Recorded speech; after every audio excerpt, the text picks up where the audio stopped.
أعوذ بالله من الشيطان الرجيم. بسم الله الرحمن الرحيم. ألف لام ميم. ذلك الكتاب لا ريب فيه هدى للمتقين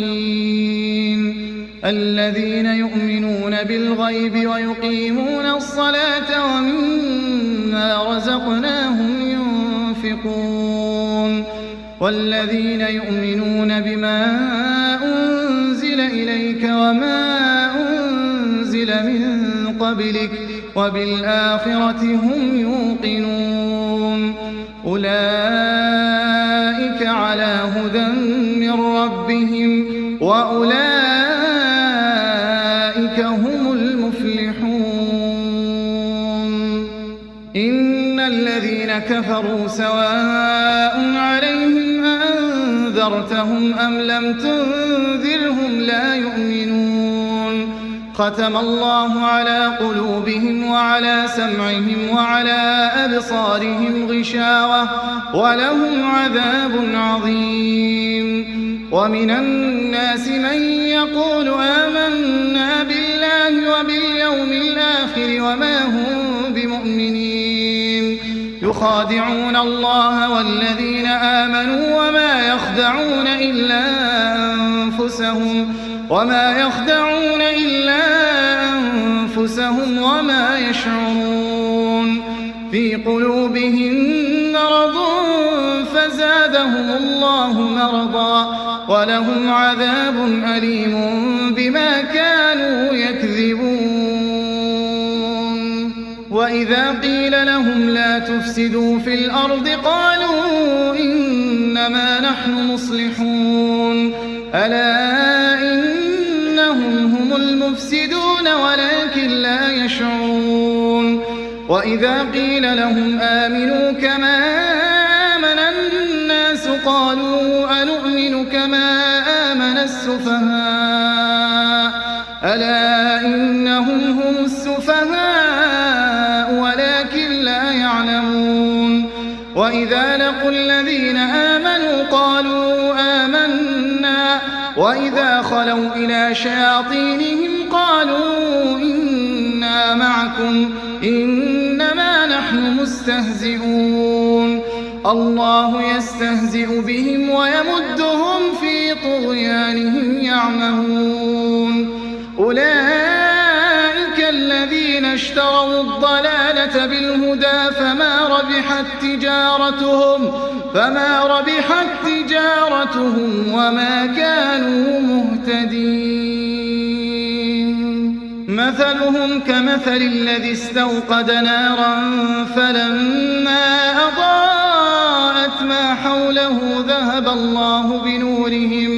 ذهب الله بنورهم وتركهم في ظلمات لا يبصرون. صم بكم عمي فهم لا يرجعون. أو كصيب من السماء فيه ظلمات ورعد وبرق يجعلون أصابعهم في آذانهم من الصواعق حذر الموت والله محيط بالكافرين. يكاد البرق يخطف أبصارهم كلما أضاء لهم مشوا فيه وإذا أظلم عليهم قاموا ولو شاء الله لذهب بسمعهم وأبصارهم إن الله على كل شيء قدير. يا أيها الناس اعبدوا ربكم الذي خلقكم والذين من قبلكم لعلكم تتقون. الذي جعل لكم الأرض فراشا والسماء بناء وأنزل من السماء ماء فأخرج به من الثمرات رزقا لكم فلا تجعلوا لله أندادا وأنتم تعلمون. وإن كنتم في ريب مما نزلنا على عبدنا فأتوا بسورة من مثله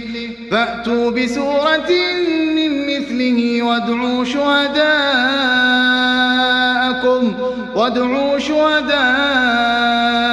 من دون الله إن كنتم صادقين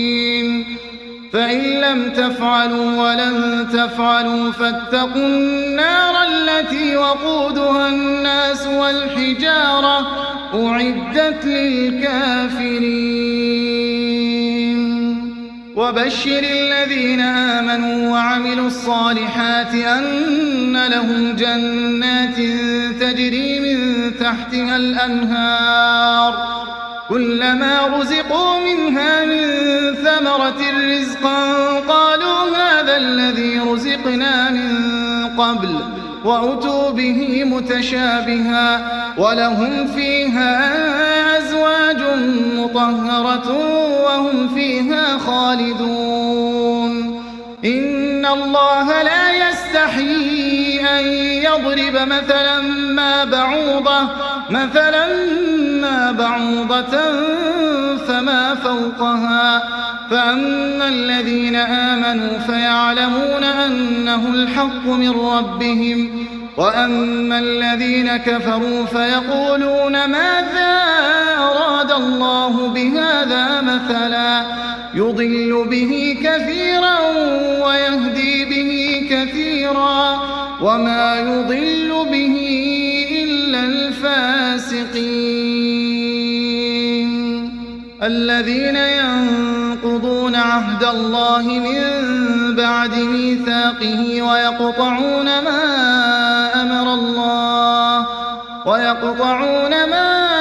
أمر الله به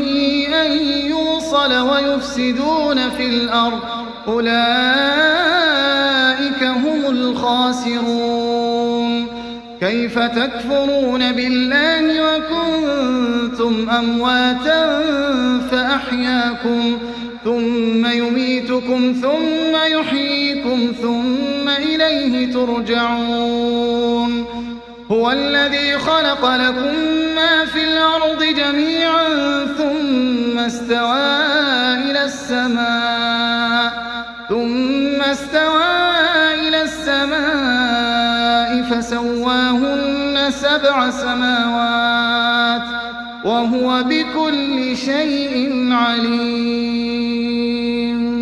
وإذ قال ربك للملائكة إني جاعل في الأرض خليفة قالوا أتجعل فيها من يفسد فيها ويسفك الدماء ونحن نسبح بحمدك ونقدس لك قال إني أعلم ما لا تعلمون وعلم آدم الأسماء كلها ثم عرضهم على الملائكة فقال أنبئوني بأسماء هؤلاء إن كنتم صادقين قالوا سبحانك لا علم لنا إلا ما علمتنا إنك أنت العليم الحكيم قال يا آدم أنبئهم بأسمائهم فلما أنبأهم بأسمائهم قال ألم أقل لكم إني أعلم غيب السماوات والأرض وأعلم ما تبدون وما كنتم تكتمون وإذ قلنا للملائكة اسجدوا لآدم فسجدوا إلا إبليس أبى واستكبر وكان من الكافرين وقلنا يا آدم اسكن أنت وزوجك الجنة وكلا منها رغدا حيث شئتما ولا تقربا هذه الشجرة فتكونا من الظالمين فأزلهما الشيطان عنها فأخرجهما مما كانا فيه وقلنا اهبطوا بعضكم لبعض عدو ولكم في الأرض مستقر ومتاع إلى حين فتلقى آدم من ربه كلمات فتاب عليه إنه هو التواب الرحيم قلنا اهبطوا منها جميعا فإما يأتينكم مني هدى فمن تبع هداي فلا خوف عليهم ولا هم يحزنون والذين كفروا وكذبوا بآياتنا أولئك أصحاب النار هم فيها خالدون يا بني إسرائيل اذكروا نعمتي التي أنعمت عليكم وأوفوا بعهدي أوف بعهدكم وإياي فارهبون وآمنوا بما أنزلت مصدقا لما معكم ولا تكونوا أول كافر به ولا تشتروا بآياتي ثمنا قليلا وإياي فاتقون ولا تلبسوا الحق بالباطل وتكتموا الحق وأنتم تعلمون وأقيموا الصلاة وآتوا الزكاة واركعوا مع الراكعين أتأمرون الناس بالبر وتنسون أنفسكم وأنتم تتلون الكتاب أفلا تعقلون واستعينوا بالصبر والصلاة وإنها لكبيرة إلا على الخاشعين الذين يظنون أنهم ملاقو ربهم وأنهم إليه راجعون يا بني إسرائيل اذكروا نعمتي التي أنعمت عليكم وأني فضلتكم على العالمين واتقوا يوما لا تجزي نفس عن نفس شيئا ولا يقبل منها شفاعة ولا يؤخذ منها عدل ولا هم ينصرون وإذ نجيناكم من آل فرعون يسومونكم سوء العذاب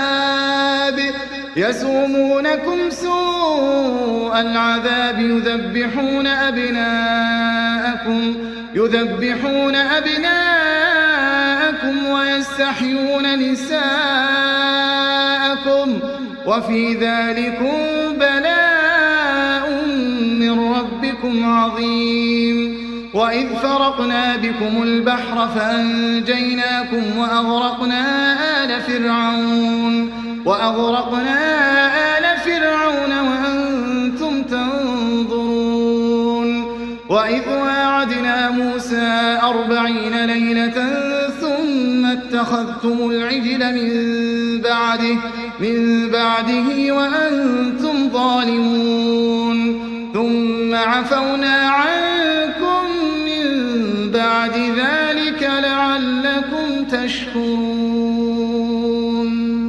وإذ آتينا موسى الكتاب والفرقان لعلكم تهتدون وإذ قال موسى لقومه يا قوم إنكم ظلمتم أنفسكم باتخاذكم العجل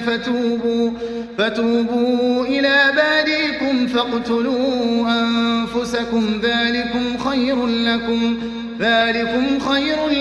عند بارئكم فتاب عليكم إنه هو التواب الرحيم وإذ قلتم يا موسى لن نؤمن لك حتى نرى الله جهرة فأخذتكم الصاعقة وأنتم تنظرون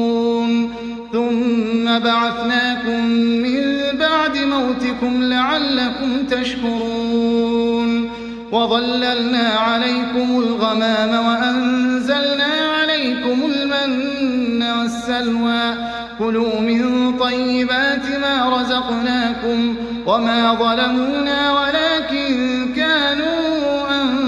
أنفسهم يظلمون وإذ قلنا ادخلوا هذه القرية فكلوا منها حيث شئتم رغدا وادخلوا الباب سجدا وقولوا حطة نغفر لكم خطاياكم وسنزيد المحسنين فبدل الذين ظلموا قولا غير الذي قيل لهم فأنزلنا على الذين ظلموا رجزا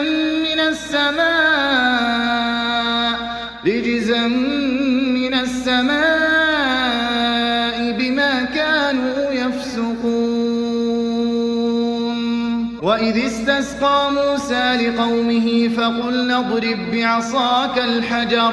فانفجرت منه 12 عينا قد علم كل أناس مشربهم كلوا واشربوا من رزق الله ولا تعثوا في الأرض مفسدين وإذ قلتم يا موسى لن نصبر على طعام واحد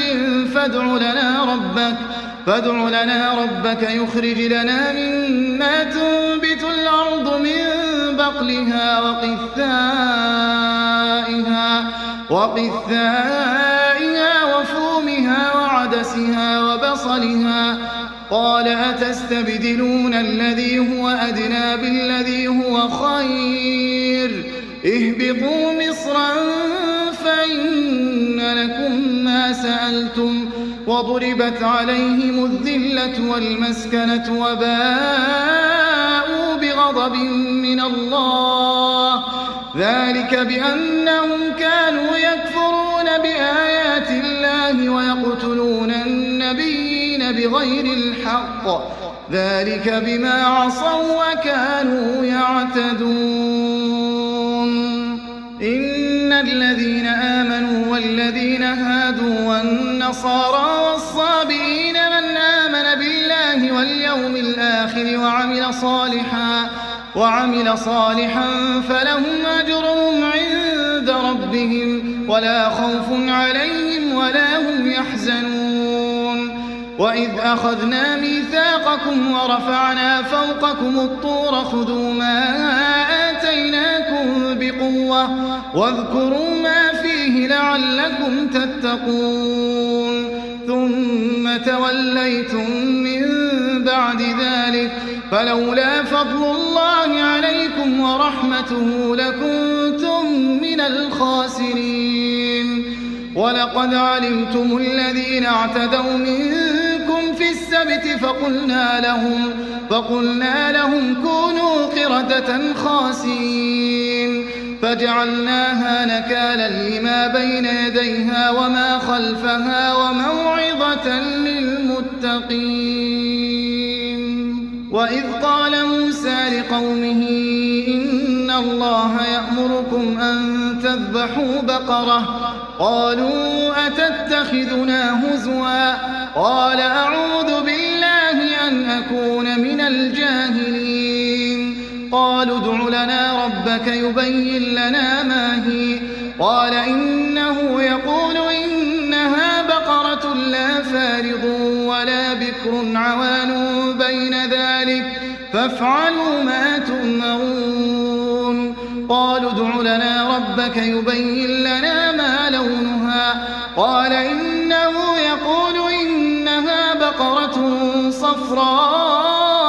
فاقع لونها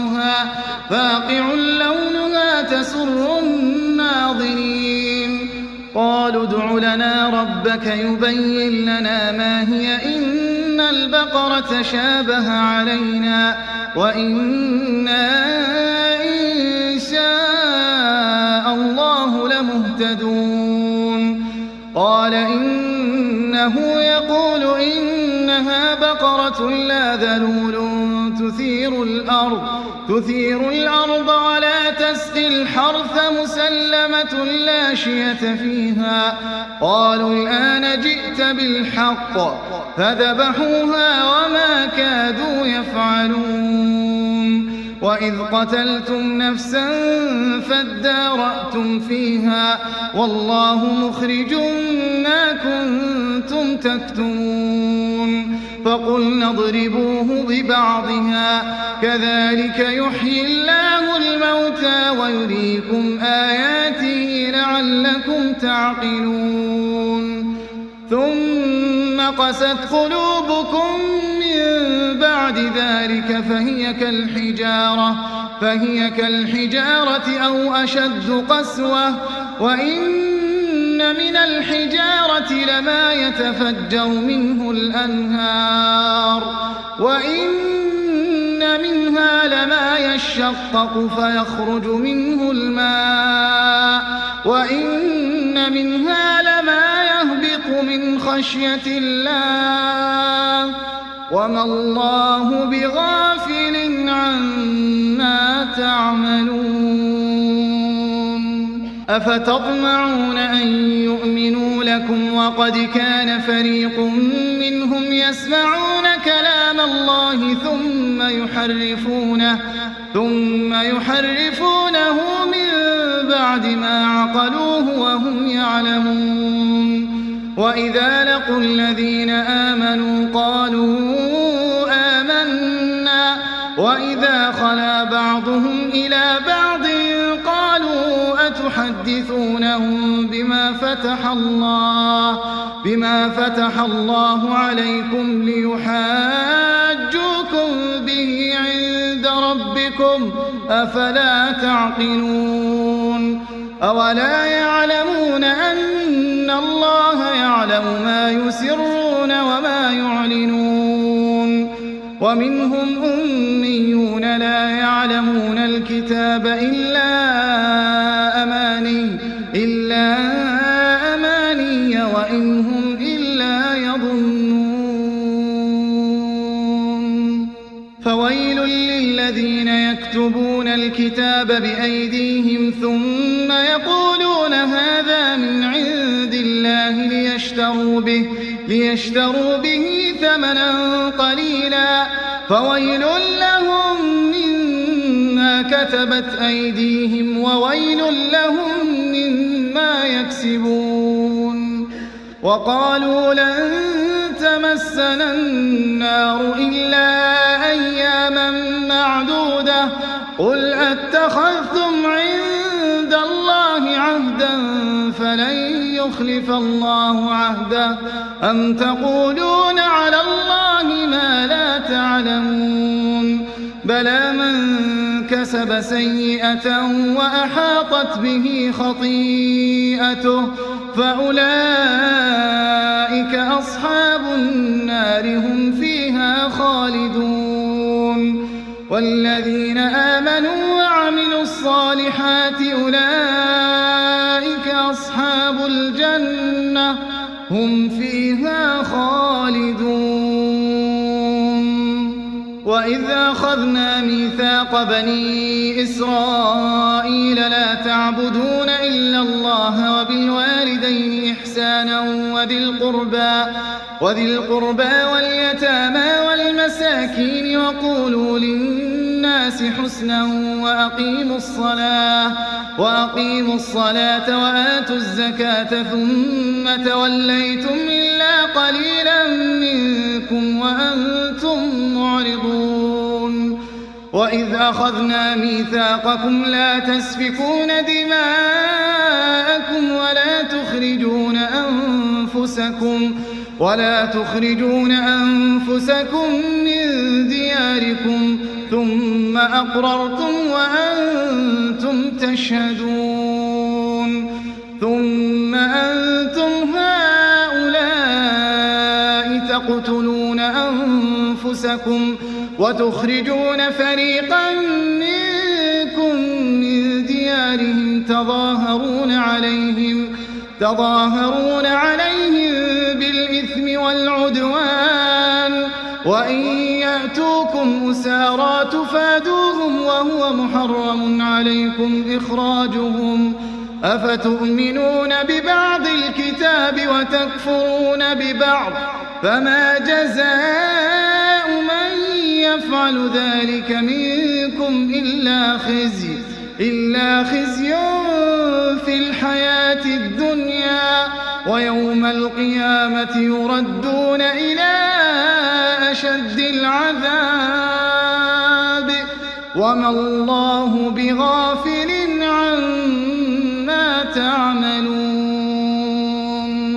أولئك الذين اشتروا الحياة الدنيا بالآخرة فلا يخفف عنهم العذاب ولا هم ينصرون ولقد آتينا موسى الكتاب وقفينا من بعده بالرسل وآتينا عيسى ابن مريم البينات وأيدناه بروح القدس أفكلما جاءكم رسول بما لا تهوى أنفسكم استكبرتم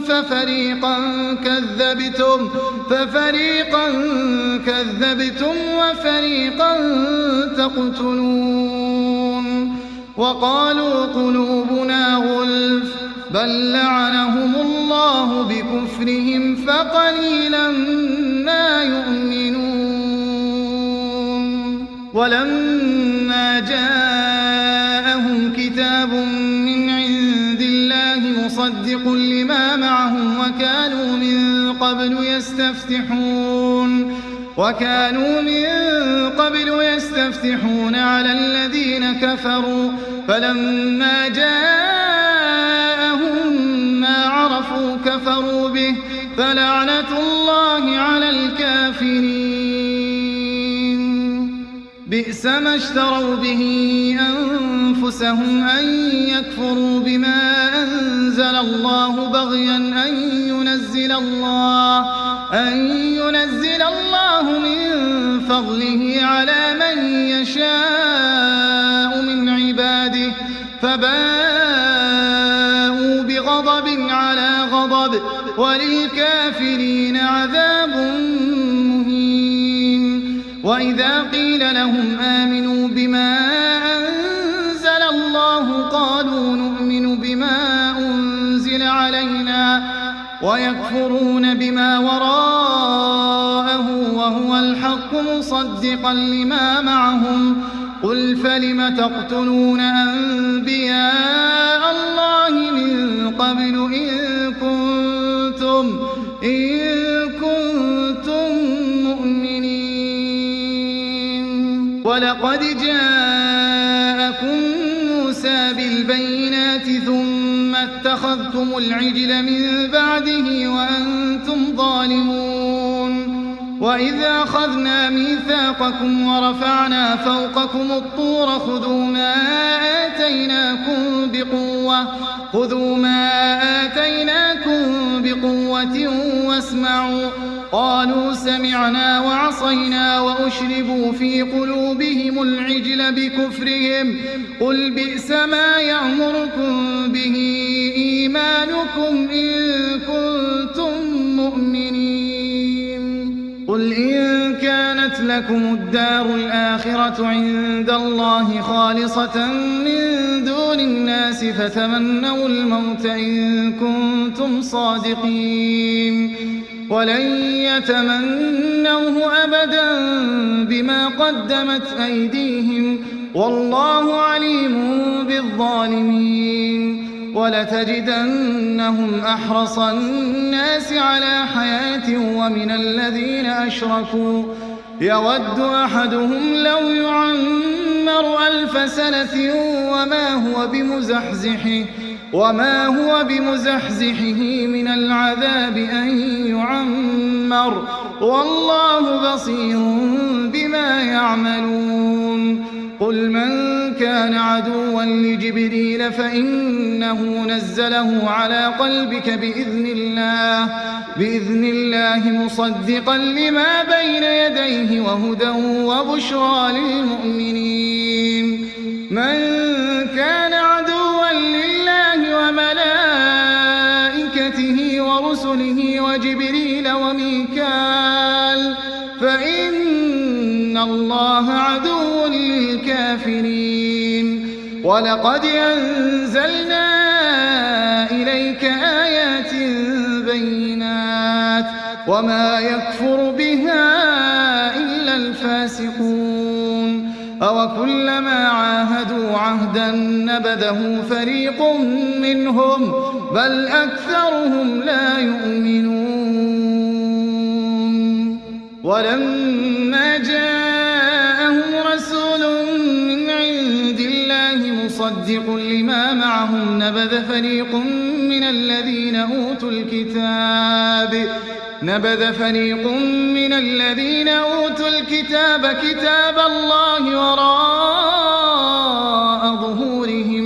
وراء ظهورهم كأنهم لا يعلمون واتبعوا ما تتلو الشياطين على ملك سليمان وما كفر سليمان ولكن الشياطين كفروا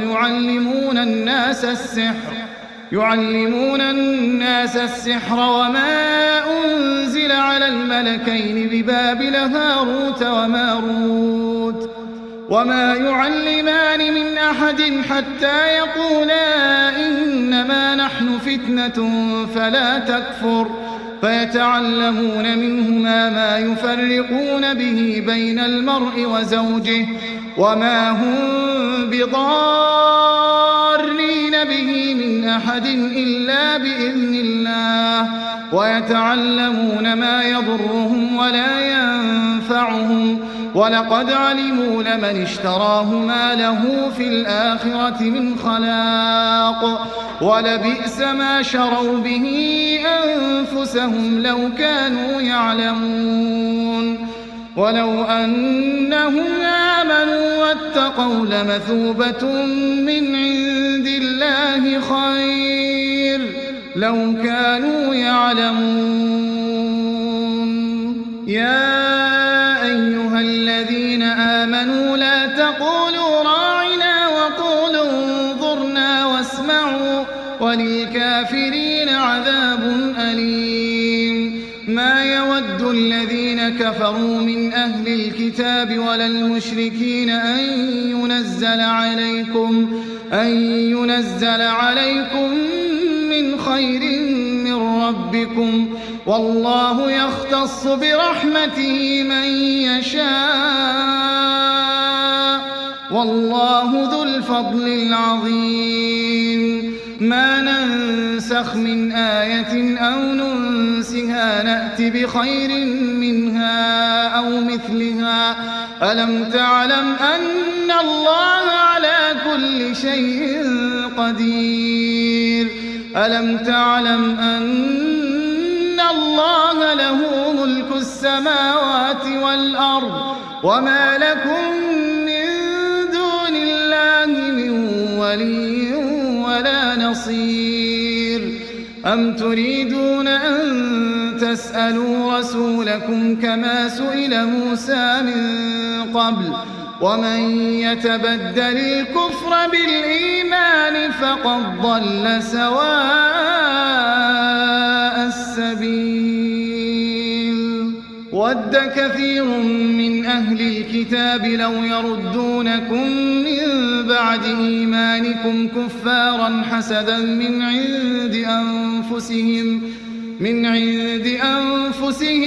من بعد ما تبين لهم الحق فاعفوا واصفحوا حتى يأتي الله بأمره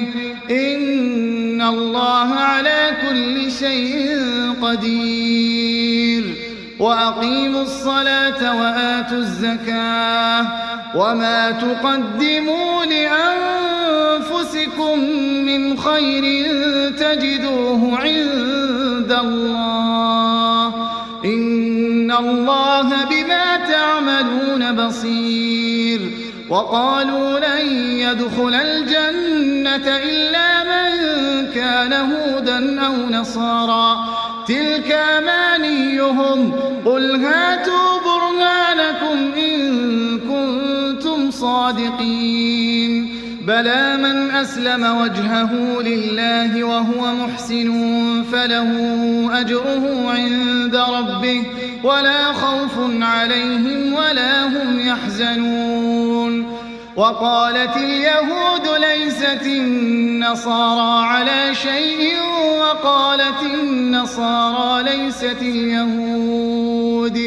وقالت النصارى ليست اليهود على شيء وهم يتلون الكتاب كذلك قال الذين لا يعلمون مثل قولهم فالله يحكم بينهم يوم القيامة فيما كانوا فيه يختلفون ومن أظلم ممن منع مساجد الله أن يذكر فيها اسمه وسعى في خرابها أولئك ما كان لهم أن يدخلوها إلا خائفين لهم في الدنيا خزي ولهم في الآخرة عذاب عظيم ولله المشرق والمغرب فأينما تولوا فثم وجه الله إن الله واسع عليم وقالوا اتخذ الله ولدا سبحانه بل له ما في السماوات والأرض كل له قانتون بديع السماوات والأرض وإذا قضى أمرا فإنما يقول له كن فيكون وقال الذين لا يعلمون لولا يكلمنا الله أو تأتينا آية كذلك قال الذين من قبلهم مثل قولهم تشابهت قلوبهم قد بينا الآيات لقوم يوقنون إنا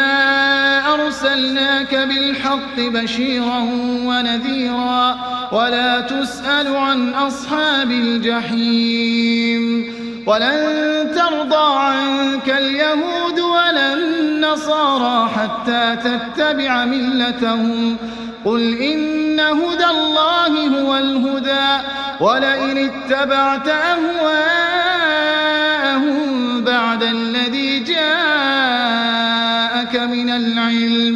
بعد الذي جاءك من العلم ما لك من الله من ولي ولا نصير الذين آتيناهم الكتاب يتلونه حق تلاوته أولئك يؤمنون به ومن يكفر به فأولئك هم الخاسرون يا بني إسرائيل اذكروا نعمتي التي أنعمت عليكم وأني فضلتكم على العالمين واتقوا يوما لا تجزي نفس عن نفس شيئا ولا يقبل منها عدل ولا تنفعها شفاعة ولا هم ينصرون وإذ ابتلى إبراهيم ربه بكلمات فأتمهم قال إني جاعلك للناس إماما قال ومن ذريتي قال لا ينال عهد الظالمين وإذ جعلنا البيت مثابة للناس وأمنا واتخذوا من مقام إبراهيم مصلى وعهدنا إلى إبراهيم وإسماعيل أن طهرا بيتي للطائفين والعاكفين والركع السجود وإذ قال إبراهيم رب اجعل هذا بلدا آمنا وارزق أهله من الثمرات من آمن منهم بالله واليوم الآخر قال ومن كفر فأمتعه قليلا ثم أضطره إلى عذاب النار وبئس المصير وإذ يرفع إبراهيم القواعد من البيت وإسماعيل ربنا تقبل منا إنك أنت السميع العليم ربنا واجعلنا مسلمين لك ومن ذريتنا أمة مسلمة لك وأرنا مناسكنا وتب علينا إنك أنت التواب الرحيم ربنا وابعث فيهم رسولا منهم يتلو عليهم آياتك ويعلمهم الكتاب والحكمة ويزكيهم إنك أنت العزيز الحكيم ومن يرغب عن ملة إبراهيم إلا من سفه نفسه ولقد اصطفيناه في الدنيا وإنه في الآخرة لمن الصالحين إذ قال له ربه أسلم قال أسلمت لرب العالمين ووصى بها إبراهيم بنيه ويعقوب يا بني إن الله اصطفى لكم الدين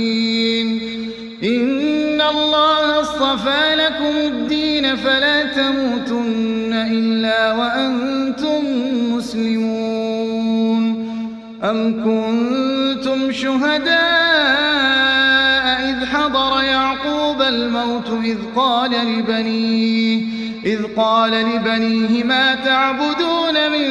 بعدي قالوا نعبد إلهك وإله آبائك إبراهيم وإسماعيل وإسحاق إلها واحدا ونحن له مسلمون تلك أمة قد خلت لها ما كسبت ولكم ما كسبتم ولا تسألون عما كانوا يعملون وقالوا كونوا هودا أو نصارى تهتدوا قل بل ملة إبراهيم حنيفا وما كان من المشركين قولوا آمنا بالله وما أنزل إلينا وما أنزل إلى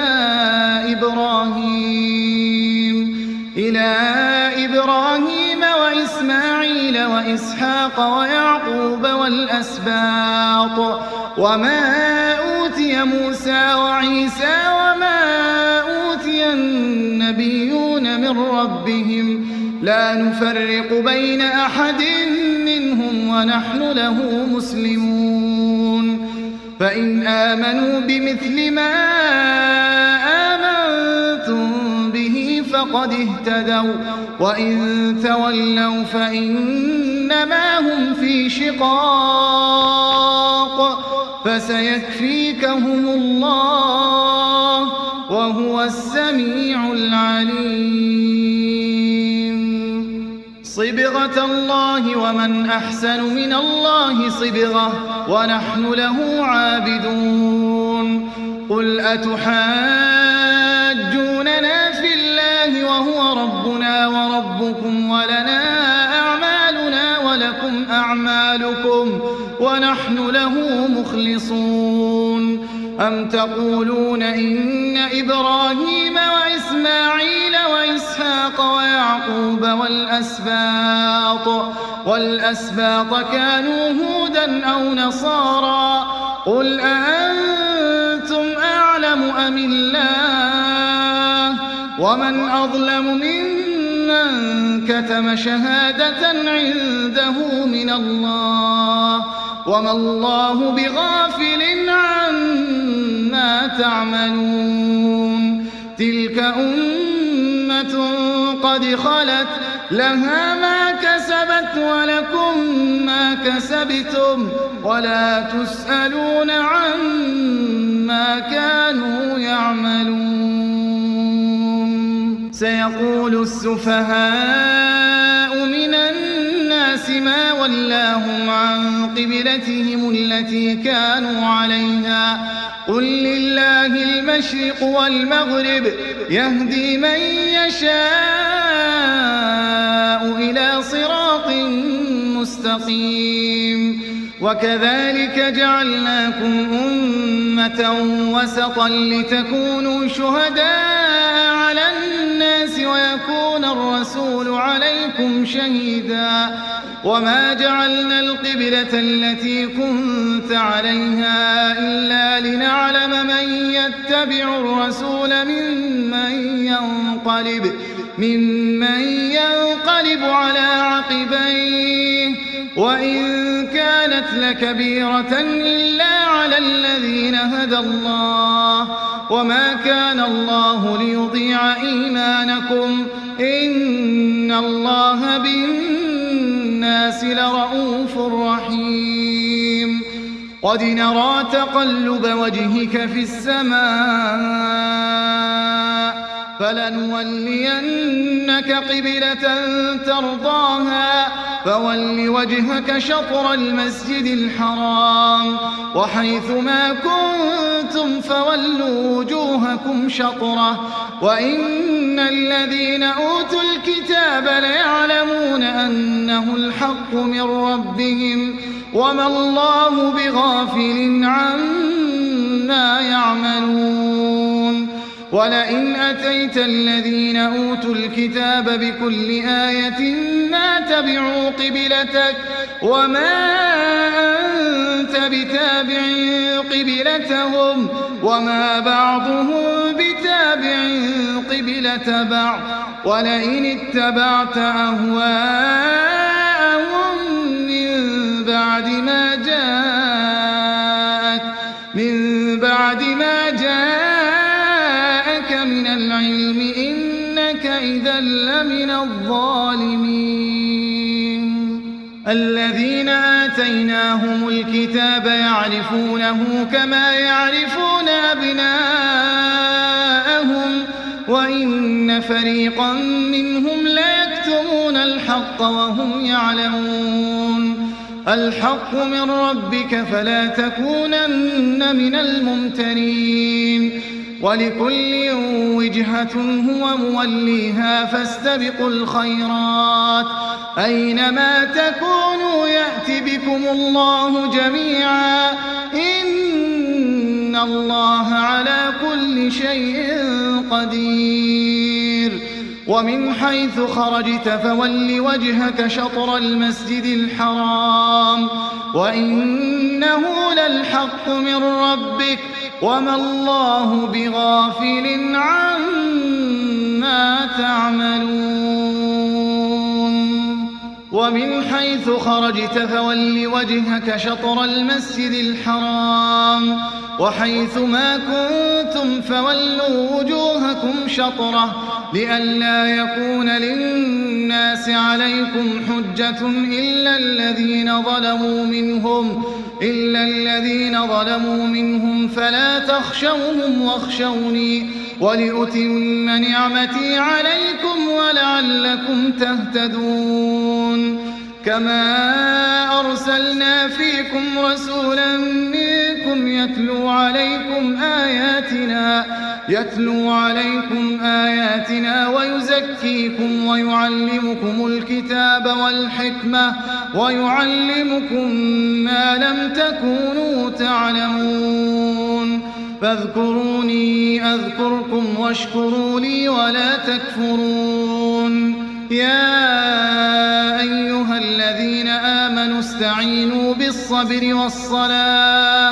إن الله مع الصابرين ولا تقولوا لمن يقتل في سبيل الله أموات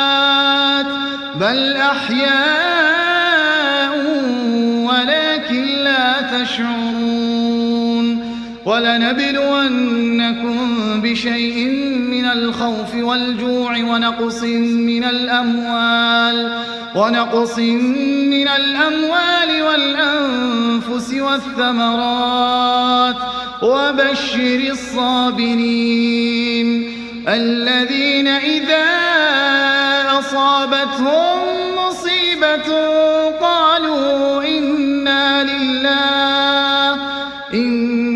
لله وإنا إليه راجعون أولئك عليهم صلوات من ربهم ورحمة وأولئك هم المهتدون إن الصفا والمروة من شعائر الله فمن حج البيت أو اعتمر فلا جناح عليه أن يطوف بهما ومن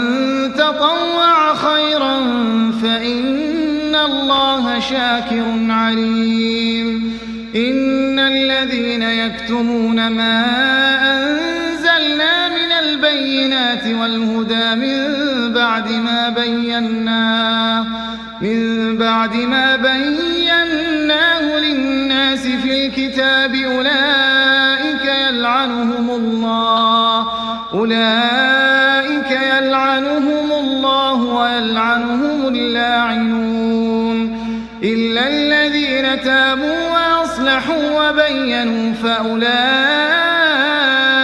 أتوب عليهم وأنا التواب الرحيم إن الذين كفروا وماتوا وهم كفار أولئك عليهم لعنة الله والملائكة والناس أجمعين خالدين فيها لا يخفف عنهم العذاب ولا هم ينظرون وإلهكم إله واحد لا إله إلا هو الرحمن الرحيم إن في خلق السماوات والأرض واختلاف الليل والنهار والفلك التي تجري في البحر بما ينفع الناس وما أنزل الله من السماء من ماء فأحيا به الأرض بعد موتها وبث فيها من كل دابة وتصريف الرياح والسحاب المسخر بين السماء والأرض لآيات لقوم يعقلون ومن الناس من يتخذ من دون الله أندادا يحبونهم كحب الله والذين آمنوا أشد حبا لله ولو يرى الذين ظلموا إذ يرون العذاب أن القوة لله جميعا وأن الله شديد العذاب إذ تبرأ الذين اتبعوا من الذين اتبعوا ورأوا العذاب وتقطعت بهم الأسباب وقال الذين اتبعوا لو أن لنا كرة فنتبرأ منهم كما تبرأوا منا كذلك يريهم الله أعمالهم حسرات عليهم وما هم بخارجين من النار يا أيها الناس كلوا مما في الأرض حلالا طيبا ولا تتبعوا خطوات الشيطان إنه لكم عدو مبين إنما يأمركم بالسوء والفحشاء وأن تقولوا على الله ما لا تعلمون وإذا قيل لهم اتبعوا ما أنزل الله قالوا بل نتبع ما ألفينا عليه آباءنا أولو كان آباؤهم لا يعقلون شيئا ولا يهتدون ومثل الذين كفروا كمثل الذي ينعق بما لا يسمع إلا دعاء ونداء صم بكم عمي فهم لا يعقلون يا أيها الذين آمنوا كلوا من طيبات ما رزقناكم واشكروا لله إن كنتم إياه تعبدون إنما حرم عليكم الميتة والدم ولحم الخنزير وما أهل به لغير الله فمن اضطر غير باغ ولا عاد فلا إثم عليه إن الله غفور رحيم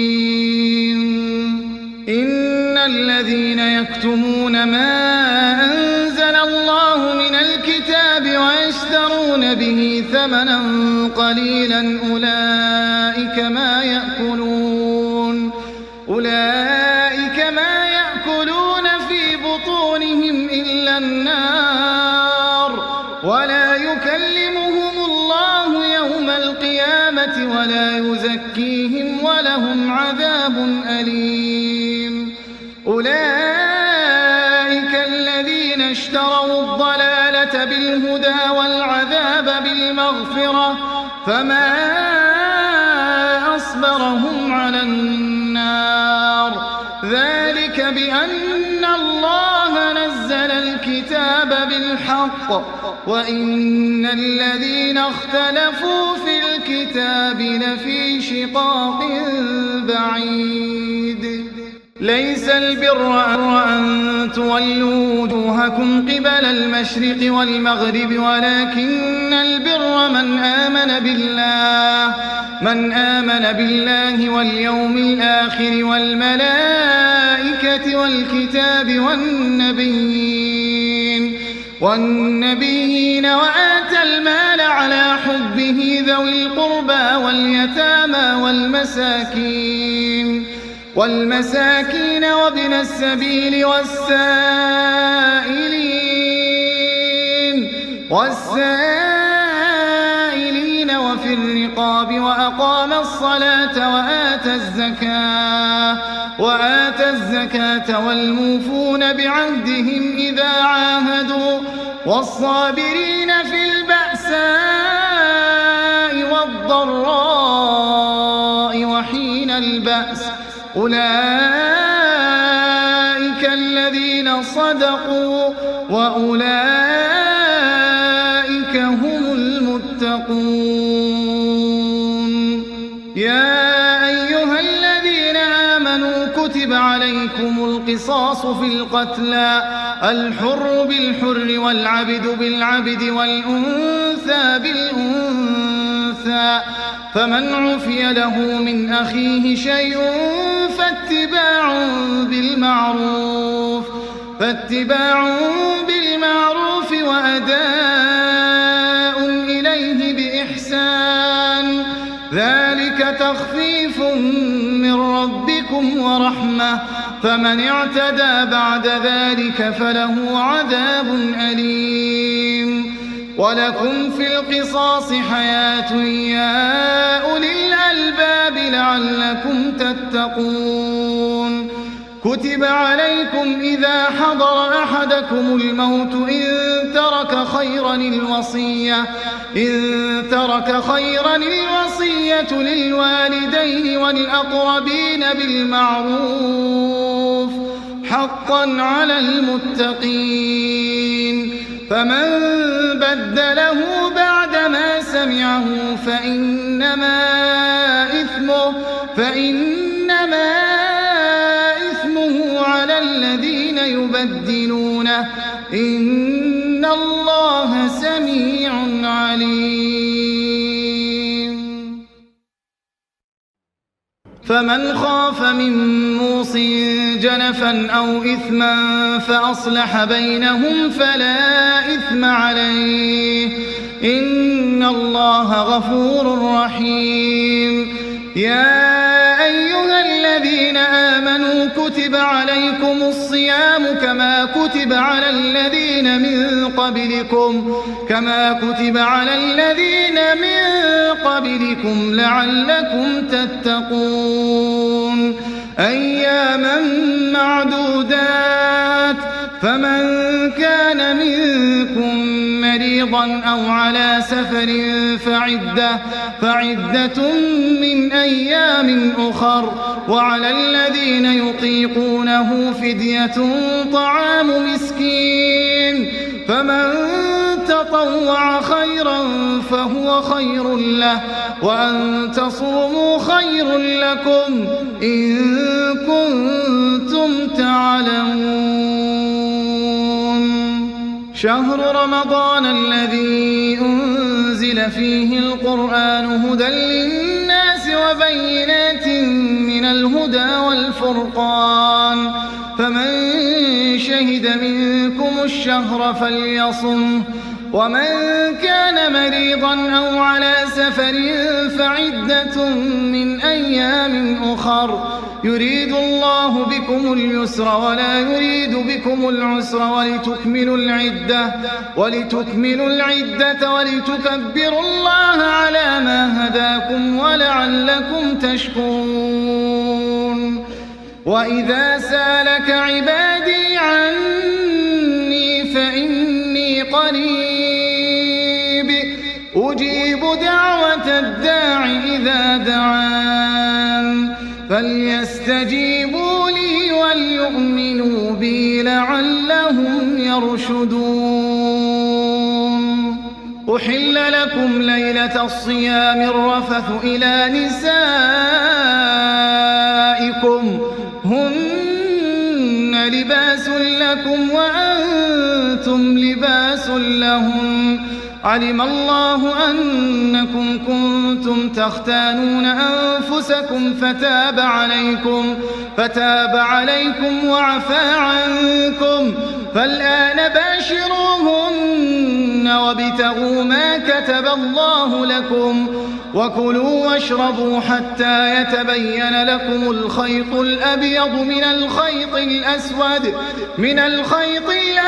من الفجر ثم أتموا الصيام إلى الليل ولا تباشروهن وأنتم عاكفون في المساجد تلك حدود الله فلا تقربوها كذلك يبين الله آياته للناس لعلهم يتقون. ولا تأكلوا أموالكم بينكم بالباطل وتدلوا بها إلى الحكام لتأكلوا فريقا من أموال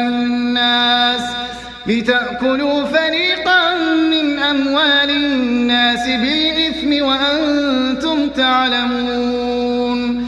يسألونك عن الأهلة قل هي مواقيت للناس والحج وليس البر بأن تأتوا البيوت من ظهورها ولكن البر من اتقى وأتوا البيوت من أبوابها واتقوا الله لعلكم تفلحون. وقاتلوا في سبيل الله الذين يقاتلونكم ولا تعتدوا إن الله لا يحب المعتدين. واقتلوهم حيث ثقفتموهم وأخرجوهم من حيث أخرجوكم والفتنة أشد من القتل ولا تقاتلوهم عند المسجد الحرام حتى يقاتلوكم فيه فإن قاتلوكم فاقتلوهم كذلك جزاء الكافرين. فإن الله غفور رحيم وقاتلوهم حتى لا تكون فتنة ويكون الدين لله فإن انتهوا فلا عدوان إلا على الظالمين الشهر الحرام بالشهر الحرام والحرمات قصاص فمن اعتدى عليكم فاعتدوا عليه بمثل ما اعتدى عليكم واتقوا الله واعلموا أن الله مع المتقين وأنفقوا في سبيل الله ولا تلقوا بأيديكم إلى التهلكة وأحسنوا إن الله يحب المحسنين وأتموا الحج والعمرة لله فإن أحصرتم فما استيسر من الهدي ولا تحلقوا رؤوسكم حتى يبلغ الهدي محله فمن كان منكم مريضا أو به أذى من رأسه ففدية من صيام أو صدقة أو نسك فإذا أمنتم فمن تمتع بالعمرة إلى الحج فما استيسر من الهدي فمن لم يجد فصيام 3 أيام في الحج وسبعة إذا رجعتم تلك 10 كاملة ذلك لمن لم يكن أهله حاضر المسجد الحرام واتقوا الله واعلموا أن الله شديد العقاب الحج أشهر معلومات فمن فرض فيهن الحج فلا رفث ولا فسوق ولا جدال في الحج وما تفعلوا من خير يعلمه الله وتزودوا فإن خير الزاد التقوى واتقون يا أولي الألباب ليس عليكم جناح أن تبتغوا فضلا من ربكم فإذا أفضتم من عرفات فاذكروا الله عند المشعر الحرام واذكروه كما هداكم وإن كنتم من قبله لمن الضالين ثم أفيضوا من حيث أفاض الناس واستغفروا الله إن الله غفور رحيم فإذا قضيتم مناسككم فاذكروا الله كذكركم آباءكم أو أشد ذكرا فمن الناس من يقول ربنا آتنا في الدنيا وما له في الآخرة من خلاق ومنهم من يقول ربنا آتنا في الدنيا حسنة وفي الآخرة حسنة وقنا عذاب النار أولئك لهم نصيب مما كسبوا والله سريع الحساب واذكروا الله في أيام معدودات فمن تعجل في يومين فلا إثم عليه ومن تأخر فلا إثم عليه لمن اتقى واتقوا الله واعلموا أنكم إليه تحشرون ومن الناس من يعجبك قوله في الحياة الدنيا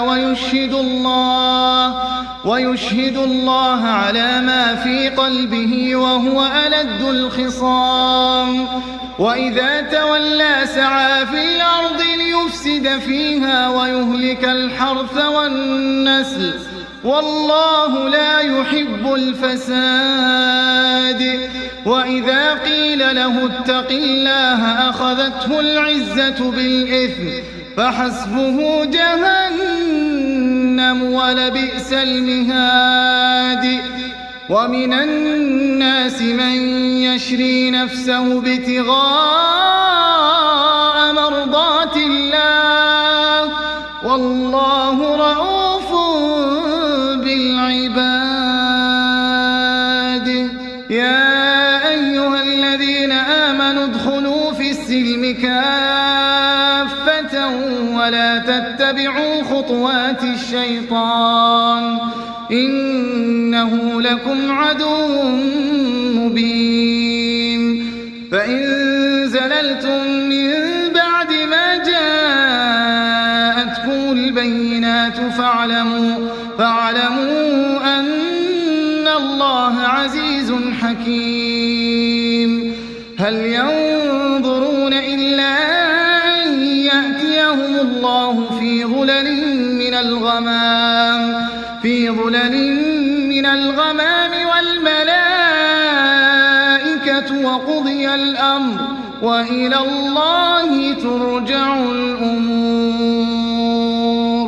سل بني إسرائيل كم آتيناهم من آية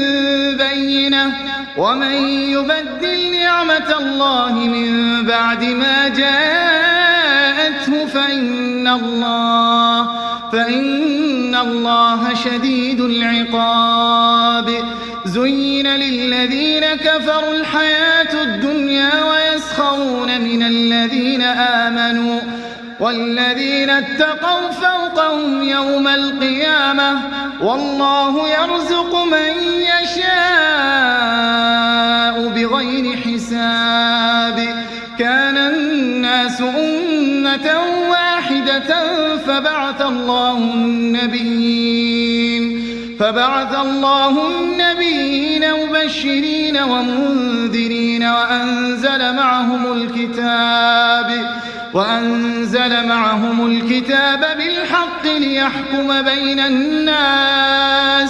ليحكم بين الناس فيما اختلفوا فيه وما اختلف فيه إلا الذين أوتوه من بعد ما جاءتهم البينات بغيا بينهم فهدى الله الذين آمنوا لما اختلفوا فيه من الحق بإذنه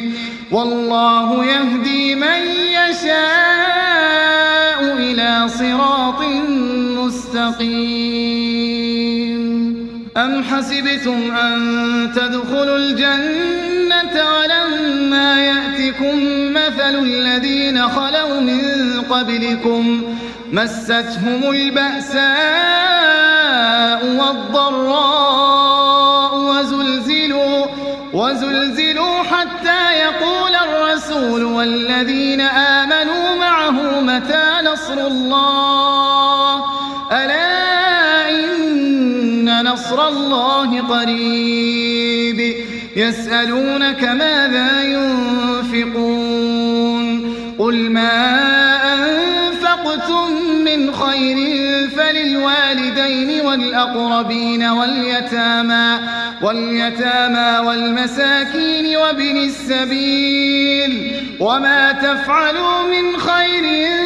فإن الله به عليم كتب عليكم القتال وهو كره لكم وعسى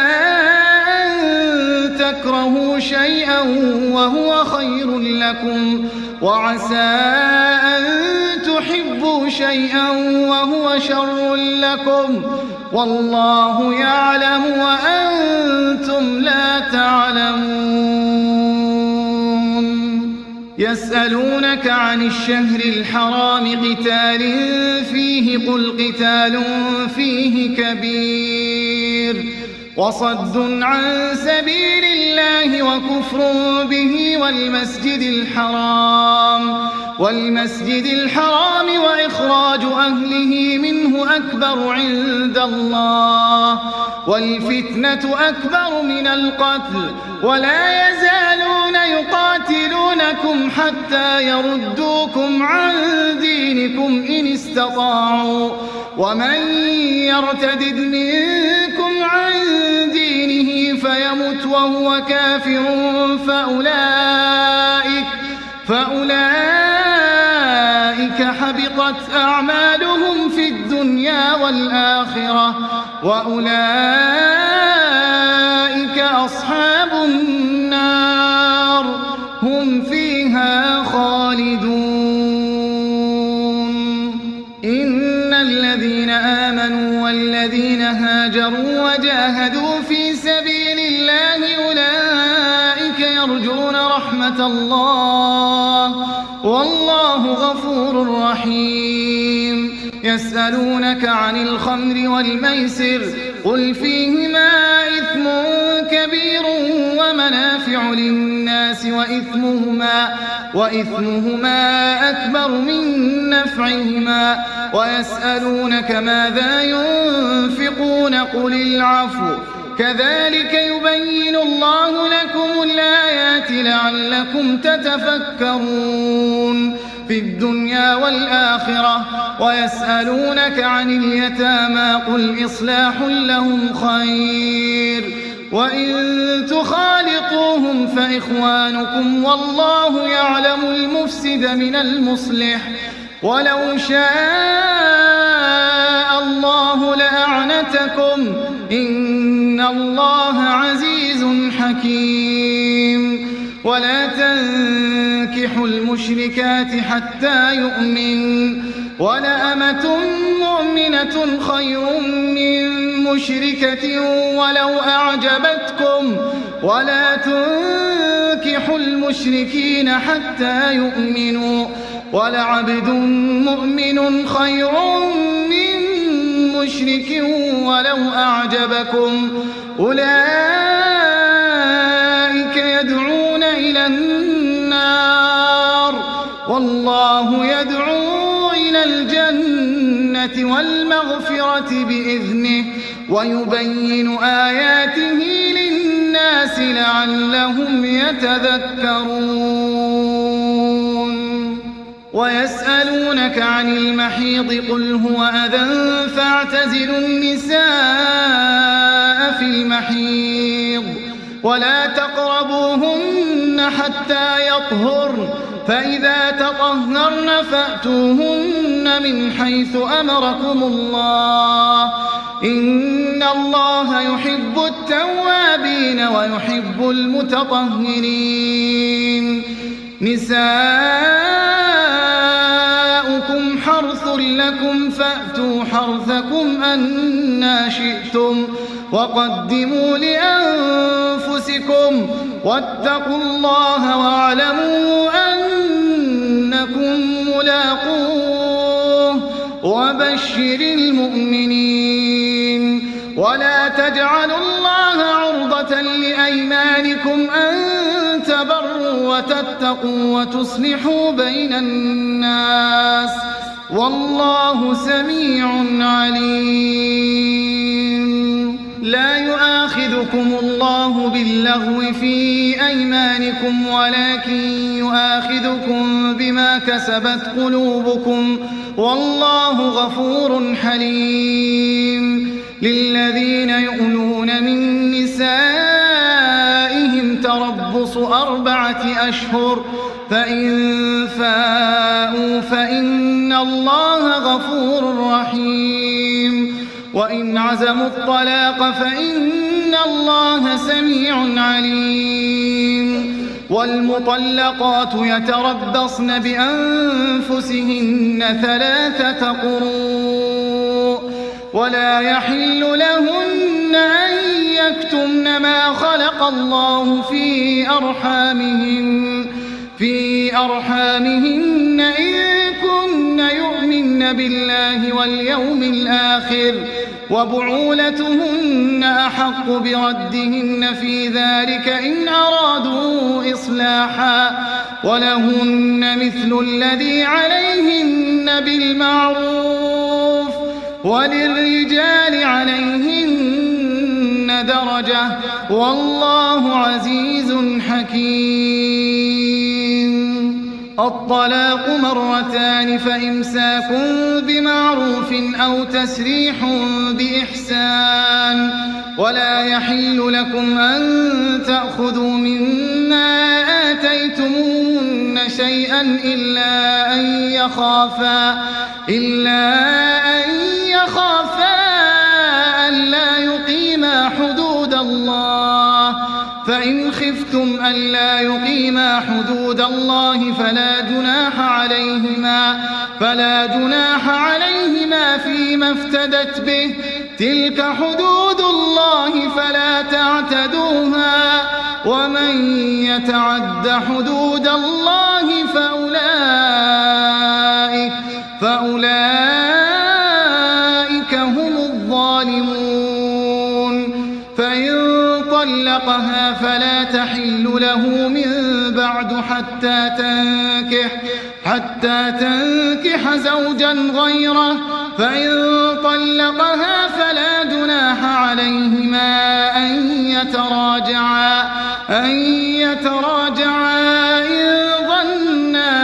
أن يقيما حدود الله وتلك حدود الله يبينها لقوم يعلمون. وإذا طلقتم النساء فبلغن أجلهن فأمسكوهن بمعروف أو سرحوهن بمعروف ولا تمسكوهن ضرارا لتعتدوا ومن يفعل ذلك فقد ظلم نفسه ولا تتخذوا آيات الله هزوا واذكروا نعمة الله عليكم وما أنزل عليكم من الكتاب والحكمة يعظكم به واتقوا الله واعلموا أن الله بكل شيء عليم. وإذا طلقتم النساء فبلغن أجلهن فلا تعضلوهن أن ينكحن أزواجهن إذا تراضوا بينهم بالمعروف ذلك يوعظ به من كان منكم يؤمن بالله واليوم الآخر ذلكم أزكى لكم وأطهر والله يعلم وأنتم لا تعلمون. والوالدات يرضعن أولادهن حولين كاملين لمن أراد أن يتم الرضاعة وعلى المولود له رزقهن وكسوتهن بالمعروف لا تكلف نفس إلا وسعها لا تضار والدة بولدها ولا مولود له بولده وعلى الوارث مثل ذلك فإن أرادا فصالا عن تراض منهما وتشاور فلا جناح عليهما. وإن أردتم أن تسترضعوا أولادكم فلا جناح عليكم إذا سلمتم ما آتيتم بالمعروف واتقوا الله واعلموا أن الله بما تعملون بصير. والذين يتوفون منكم ويذرون أزواجا يتربصن بأنفسهن 4 أشهر و10 فإذا بلغن أجلهن فلا جناح عليكم فيما فعلن في أنفسهن بالمعروف والله بما تعملون خبير. ولا جناح عليكم فيما عرضتم به من خطبة النساء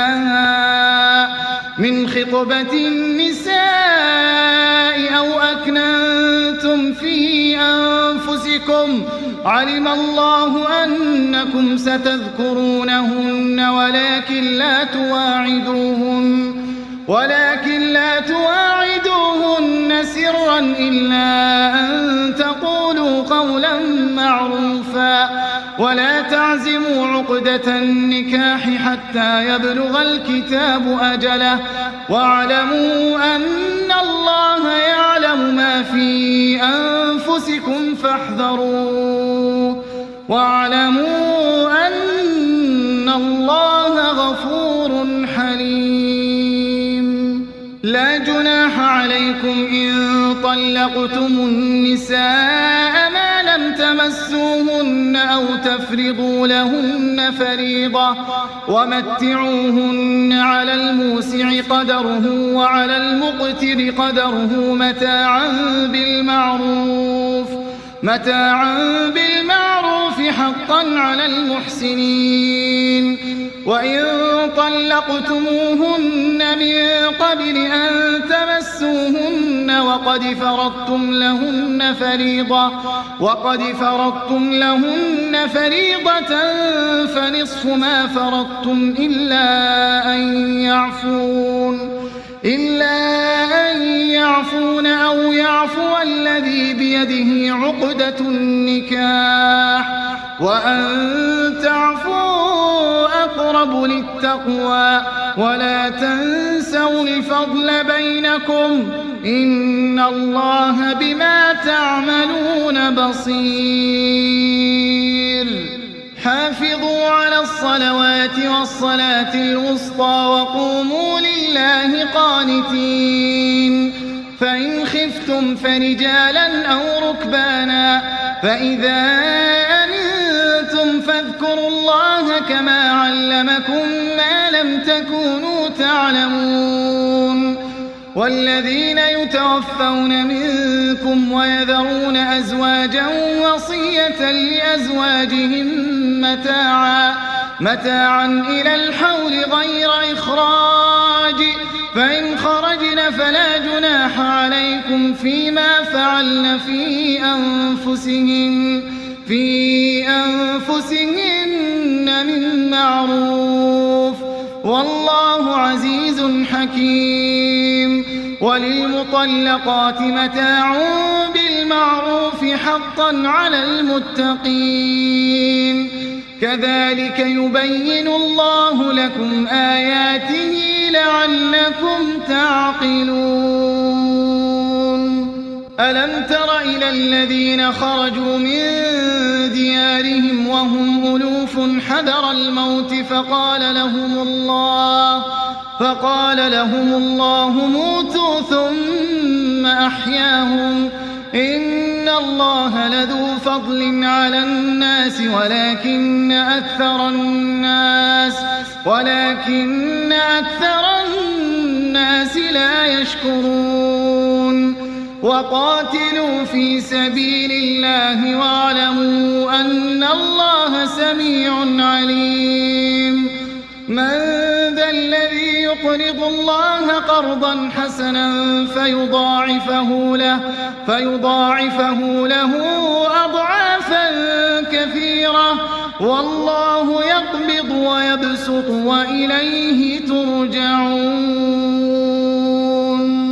ألم تر إلى الملأ من بني إسرائيل من بعد موسى إذ قالوا لنبي لهم ابعث لنا ملكا نقاتل في سبيل الله قال هل عسيتم إن كتب عليكم القتال ألا تقاتلوا قالوا وما لنا ألا نقاتل في سبيل الله وقد أخرجنا من ديارنا وأبنائنا فلما فلما كتب عليهم القتال تولوا إلا قليلا منهم والله عليم بالظالمين. وقال لهم نبيهم إن الله قد بعث لكم طالوت ملكا قالوا أنى يكون له الملك علينا ونحن أحق بالملك منه ولم يؤت سعة من المال قال إن الله اصطفاه عليكم وزاده بسطة في العلم والجسم والله يؤتي ملكه من يشاء والله واسع عليم. وقال لهم نبيهم إن آية ملكه أن يأتيكم التابوت فيه سكينة من ربكم وبقية مما ترك آل موسى وآل هارون تحمله الملائكة إن في ذلك لآية لكم إن كنتم مؤمنين. فلما فصل طالوت بالجنود قال إن الله مبتليكم بنهر فمن شرب منه فليس مني ومن لم يطعمه فإنه مني إلا من اغترف غرفة بيده فشربوا منه إلا قليلا منهم فلما جاوزه هو والذين آمنوا معه قالوا لا طاقة لنا اليوم بجالوت وجنوده قال الذين يظنون أنهم ملاقوا الله كم من فئة قليلة غلبت فئة كثيرة بإذن الله والله مع الصابرين. ولما برزوا لجالوت وجنوده قالوا ربنا أفرغ علينا صبرا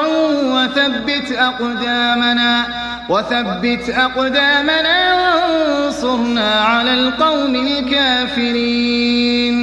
فهزموهم بإذن الله وقتل داود جالوت وآتاه الله الملك والحكمة وعلمه مما يشاء ولولا دفع الله الناس بعضهم ببعض لفسدت الأرض ولكن الله ذو فضل على العالمين. تلك آيات الله نتلوها عليك بالحق وإنك لمن المرسلين.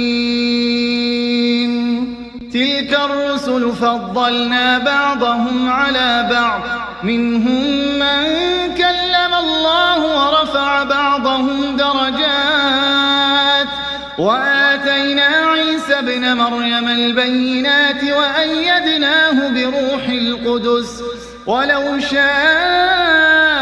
الله ما اقتتل الذين من بعد ما جاءتهم البينات ولكن اختلفوا فمنهم من آمن ومنهم من كفر ولو شاء الله ما اقتتلوا ولكن الله يفعل ما يريد. يا أيها الذين آمنوا أنفقوا مما رزقناكم من قبل أن يأتي يوم لا بيع فيه ولا خلة ولا شفاعة والكافرون هم الظالمون. الله لا إله إلا هو الحي القيوم لا تأخذه سِنَةٌ وَلَا نَوْمٌ لَهُ مَا فِي السَّمَاوَاتِ وَمَا فِي الْأَرْضِ مَنْ ذَا الَّذِي يَشْفَعُ عِنْدَهُ إِلَّا بِإِذْنِهِ يَعْلَمُ مَا بَيْنَ أَيْدِيهِمْ وَمَا خَلْفَهُمْ وَلَا يُحِيطُونَ بِشَيْءٍ مِّنْ عِلْمِهِ إِلَّا بِمَا شَاءَ وَسِعَ كُرْسِيُّهُ السَّمَاوَاتِ وَالْأَرْضَ وَلَا يَئُودُهُ حِفْظُهُمَا وَهُوَ الْعَلِيُّ الْعَظِيمُ لَا إِكْرَاهَ فِي الدِّينِ قَدْ تَبَيَّنَ الرُّشْدُ مِنَ الْغَيِّ فمن يكفر بالطاغوت ويؤمن بالله فقد استمسك بالعروة الوثقى لا انفصام لها والله سميع عليم الله ولي الذين آمنوا يخرجهم من الظلمات إلى النور والذين كفروا أولياؤهم الطاغوت يخرجونهم من النور إلى الظلمات أولئك أصحاب النار هم فيها خالدون ألم تر إلى الذي حاج إبراهيم في ربه أن آتاه الله الملك إذ قال إبراهيم ربي الذي يحيي ويميت قال أنا أحيي وأميت قال إبراهيم فإن الله يأتي بالشمس من المشرق فأت بها من المغرب فبهت الذي كفر والله لا يهدي القوم الظالمين أو كالذي مر على قرية وهي خاوية على عروشها قال أنى يحيي هذه الله بعد موتها فأماته الله 100 عام ثم بعثه قال كم لبثت قال لبثت يوما أو بعض يوم قال بل لبثت 100 عام فانظر إلى طعامك وشرابك لم يتسنه وانظر إلى حمارك ولنجعلك آية للناس وانظر إلى العظام كيف ننشزها ثم نكسوها لحما فلما تبين له قال أعلم أن الله على كل شيء قدير وإذ قال إبراهيم رب أرني كيف تحيي الموتى قال أولم تؤمن قال بلى ولكن ليطمئن قلبي قال فخذ 4 من الطير فصرهن إليك ثم اجعل على كل جبل منهن جزءا ثم ادعهن يأتينك سعيا واعلم أن الله عزيز حكيم مثل الذين ينفقون أموالهم في سبيل الله كمثل حبة أنبتت 7 سنابل في كل سنبلة 100 حبة والله يضاعف لمن يشاء والله واسع عليم الذين ينفقون أموالهم في سبيل الله ثم لا يتبعون ما أنفقوا منا ولا أذى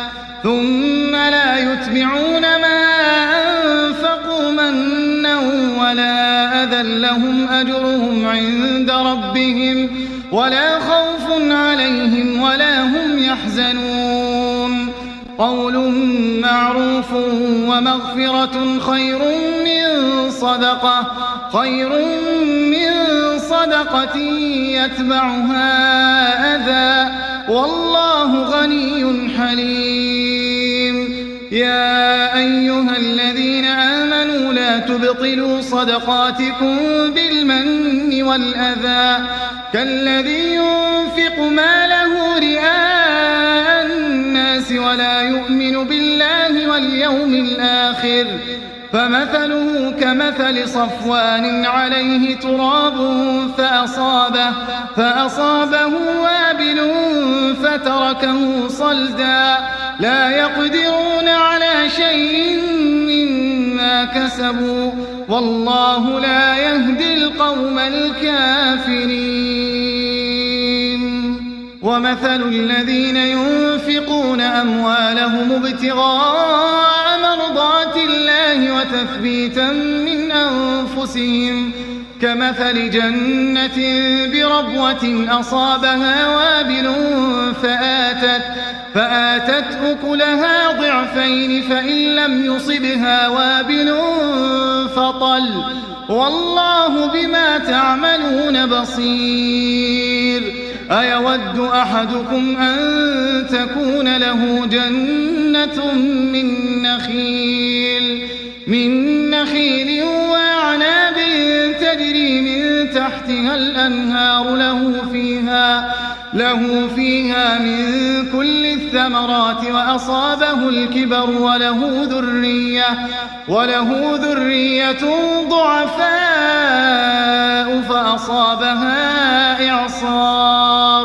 فأصابها إعصار فيه نار فاحترقت كذلك يبين الله لكم الآيات لعلكم تتفكرون يا أيها الذين آمنوا أنفقوا من طيبات ما كسبتم ومما أخرجنا لكم من الأرض ولا تيمموا الخبيث منه تنفقون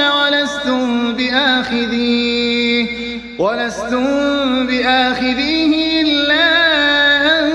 تغمضوا فيه واعلموا أن الله غني حميد الشيطان يعدكم الفقر ويأمركم بالفحشاء والله يعدكم مغفرة منه وفضلا والله واسع عليم يؤتي الحكمة من يشاء ومن يؤت الحكمة فقد أوتي خيرا كثيرا وما يذكر إلا أولو الألباب وما أنفقتم من نفقة أو نذرتم من نذر فإن الله يعلمه وما للظالمين من أنصار إن تبدوا الصدقات فنعما هي وإن تخفوها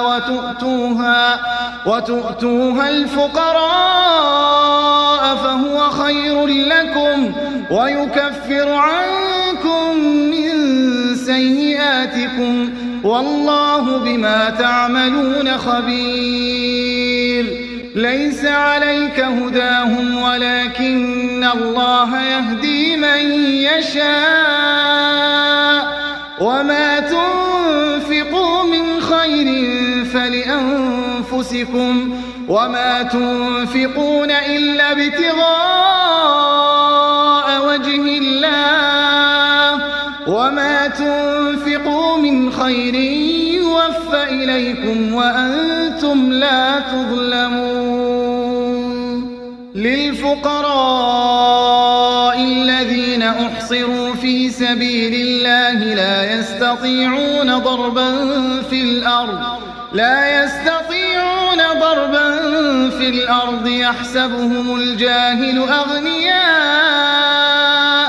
يحسبهم الجاهل أغنياء من التعفف تعرفهم بسيماهم لا يسألون الناس إلحافا وما تنفقوا من خير فإن إن الله به عليم. الذين ينفقون أموالهم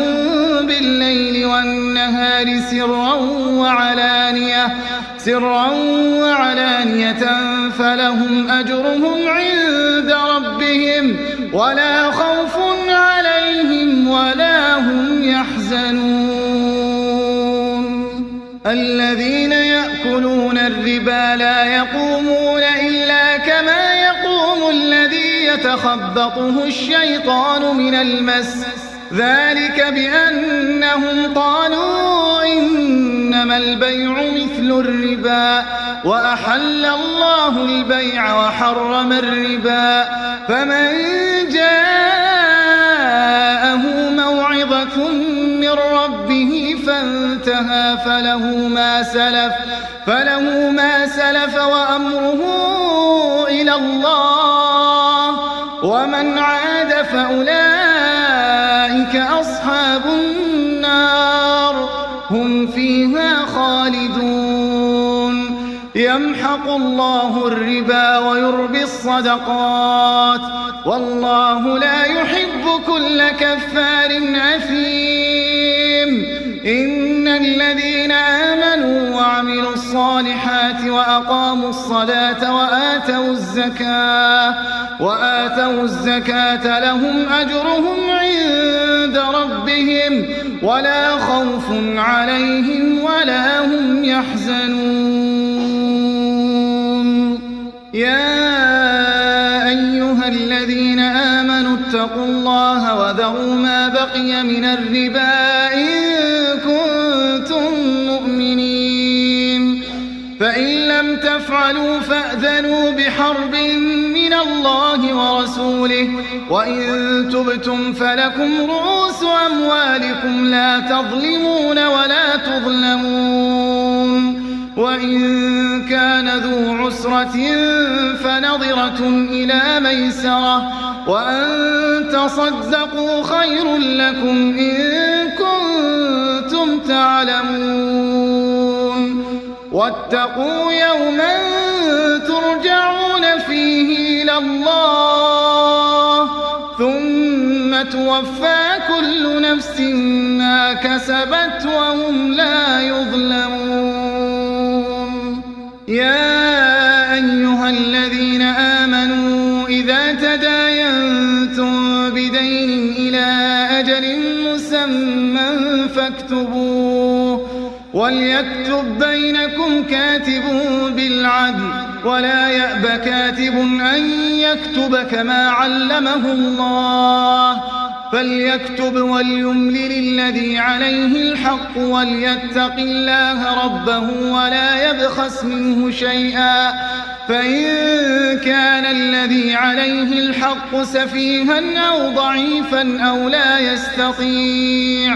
أو لا يستطيع أن يمل هو فليملل وليه بالعدل، واستشهدوا شهيدين من رجالكم، فإن لم يكونا رجلين فرجل وامرأتان ممن ترضون من الشهداء أن تضل إحداهما فتذكر إحداهما الأخرى، ولا يأبى الشهداء إذا ما دعوا، ولا تسأموا أن تكتبوه صغيرا أو كبيرا إلى أجله، ذلكم أقسط عند الله وأقوم للشهادة وأدنى ألا ترتابوا، إلا أن تكون تجارة حاضرة تديرونها بينكم، فليس عليكم جناح ألا تكتبوها، وأشهدوا إذا تبايعتم ولا يضار كاتب ولا شهيد، وإن تفعلوا فإنه فسوق بكم، واتقوا الله ويعلمكم الله والله بكل شيء عليم. وإن كنتم على سفر ولم تجدوا كاتبا فرهان مقبوضة فإن أمن بعضكم بعضا فليؤدي الذي اؤتمن أمانته وليتق الله ربه ولا تكتموا الشهادة ومن يكتمها فإنه آثم قلبه والله بما تعملون عليم. لله ما في السماوات وما في الأرض وإن تبدوا ما في أنفسكم أو تخفوه يحاسبكم به الله فيغفر لمن يشاء ويعذب من يشاء والله على كل شيء قدير. آمن الرسول بما أنزل إليه من ربه والمؤمنون كل آمن بالله وملائكته وكتبه ورسله لا نفرق بين أحد من رسله وقالوا سمعنا وأطعنا غفرانك ربنا وإليك المصير. لا يكلف الله نفسا إلا وسعها لها ما كسبت وعليها ما اكتسبت ربنا لا تؤاخذنا إن نسينا أو أخطأنا ربنا ولا تحمل علينا إصرا كما حملته على الذين من قبلنا ربنا ولا تحملنا ما لا طاقة لنا به واعف عنا واغفر لنا